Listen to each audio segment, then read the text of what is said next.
In today's video, I'm going to teach you how to integrate MailerLite with WordPress. We'll start inside your MailerLite account because the first thing you need is a form that people can actually fill out on your website. Once you're logged in, go to Forms, then Embedded Forms, and click Create Form. Give your form a name so it's easy to recognize later. Then choose the subscriber group where new signups should be added. This is important because it helps keep your subscribers organized from the start.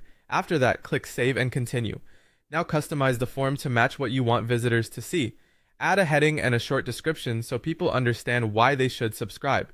You can also add or remove fields like name and email depending on how much information you want to collect. Then adjust the button text and overall design so it fits your site. When you're done, click Next. With the form ready, switch over to your WordPress admin dashboard. From there, go to Plugins and then Add New.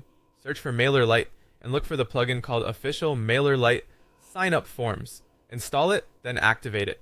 This plugin is what connects your WordPress site to your MailerLite account and lets you place forms directly into your pages or posts. Next, go back to MailerLite and open Integrations, then MailerLite API. Click Generate New Token, give the token a name and copy it. Then return to WordPress, open MailerLite and then Settings and paste the token into the API key field. Click Save this key. Once that's saved, your WordPress site should now be connected to MailerLite. Now it's time to bring your form into WordPress.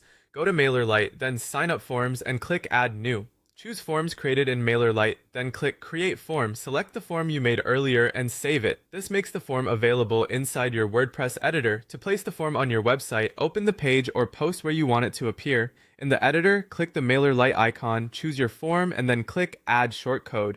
This inserts the form into your content so it will display on the live page. Once that's done, click Publish or Update, depending on whether the page is new or already exists. Then visit the live page and make sure the form appears correctly. Finally, test everything. Enter a test name and email address, submit the form, and then go to MailerLite subscribers to confirm the contact was added to the correct group. If that looks good, your MailerLite and WordPress integration is working properly.